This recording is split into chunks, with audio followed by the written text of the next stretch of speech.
ঈদযাত্রার শেষ দিনেও রাজধানী ছাড়ছেন অনেকে, তবে বাস কিংবা ট্রেন নেই যাত্রীদের উপচে পড়া ভিড়। যানবাহন বা টিকিট না পাওয়ারও অভিযোগ নেই। গতকাল ব্যাপক ভোগান্তি থাকলেও আজ স্বস্তিতেই গ্রামে ফিরছে মানুষ। কমলাপুর রেল স্টেশন ও বিভিন্ন বাস টার্মিনাল ঘুরে আরও জানাচ্ছেন রাশিদুল কাদের।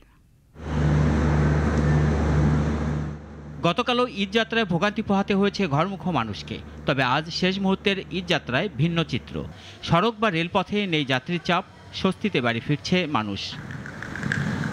ঈদের আগের দিন কমলাপুর রেল স্টেশন ফাঁকা।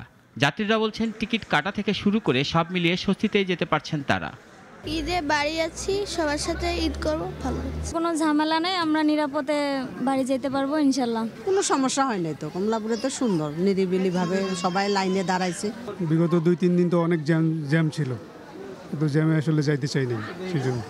রেলওয়ে কর্তৃপক্ষ বলছেন আগে ভাগে লোক চলে যাওয়ায় আজ যাত্রী কম। এখন পর্যন্ত ভোগান্তির কোনো অভিযোগ নেই। আজকে টোটাল এখন পর্যন্ত 18টা ট্রেন চলে গেছে, আর সারাদিনে আমাদের টোটাল 66টা ট্রেন এখান থেকে যাওয়া যাবে। এদিকে সড়ক পথেও একই দৃশ্য। বাস স্ট্যান্ডগুলোতে নেই মানুষের ভিড়, গাড়ি না থাকার কোনো অভিযোগও নেই।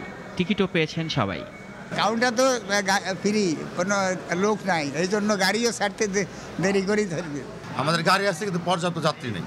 সাধারণ যাত্রীরা বলছেন ঈদ বা যে কোনো উৎসবে সংশ্লিষ্ট কর্তৃপক্ষ যদি যথাযথভাবে নজর দেয়, তাহলে যাত্রাপথে মানুষের ভোগান্তি কমানো সম্ভব।